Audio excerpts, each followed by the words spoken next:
వ్యర్థము వ్యర్థమని ప్రసంగి చెప్పుచున్నాడు. వ్యర్థము వ్యర్థము, సమస్తమును వ్యర్థమే. ప్రసంగి 1వ అధ్యాయం 2వ వచనం. ప్రియమైనటువంటి దేవుని బిడ్డలారా, ఈ ఉదయకాల సమయంలో ఈ లోకములో ఎంత ఆస్తి మనం సమకూర్చుకున్నా, ఎంత ఉన్నతమైనటువంటి స్థానములో ఉన్నా, ఎన్ని చదువులు చదువుకున్నా అవన్నీ కూడా ఏదో ఒక రోజుకి వ్యర్థముగా ఈ భూలోకంలో వదిలిపెట్టి నీ ప్రాణము విడవలసిందే. అయితే ఒకటి మాత్రము వ్యర్థమవదు.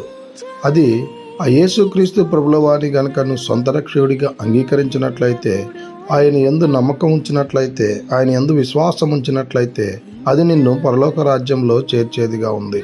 కనుక ఇక నుంచి అయినా ఆ యేసుక్రీస్తు ప్రభుల వారిని మనం సొంత రక్షకుడిగా అంగీకరించి ఆయన యందు విశ్వాసం ఉంచి, ఆయన యందు నమ్మకం ఉంచి జీవించేటువంటి వారంగా ఉండాలని కోరుకుంటూ ఈ దిన వాక్యం ద్వారా దేవుడు బలపరిచి దీవించును గాక. ఆమేన్.